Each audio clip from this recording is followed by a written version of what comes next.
বাচ্চাদের সঙ্গে এই কথাটা বলেছিলাম, ঠিক আছে? বাবার সঙ্গে কথা বলে বাকি এলাকায় আমি লোকের সঙ্গে কথা বলে নিচ্ছি, তো বসে করতে হবে, বসে না করলে এই তো অবস্থা। শুনেছি মানুষ নাকি বলে জলের আরেক নাম জীবন।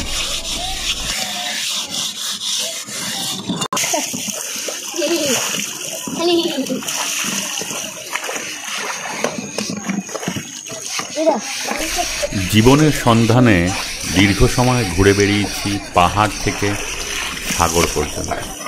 প্রকৃতি আর শ্রমজীবী, কৃষিজীবী, বস্তিবাসী এবং প্রান্তিক মানুষের কাছেই নিজেকে সমর্পণ করতে আমি অভ্যস্ত।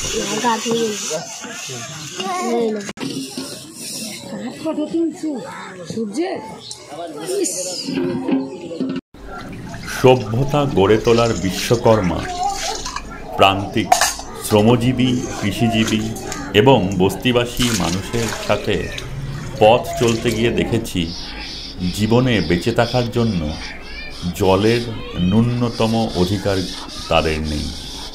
ফলে যে অপরিষ্কার পচে যাওয়া জল আমাদের কাছে বিষের সমান, সেই জলই তাদের কাছে জীবন।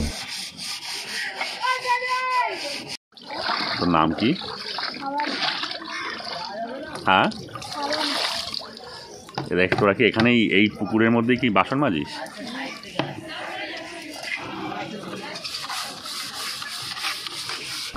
আমার এই পথ চলাকেই আমি নাম দিয়েছি দৃশ্যকল্পদ্রুম।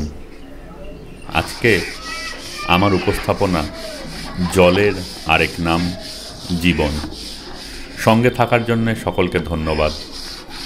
প্রয়োজনীয় মনে হলে বন্ধুদের সাথে ভাগ করে নিতে পারেন এই জলের কথা।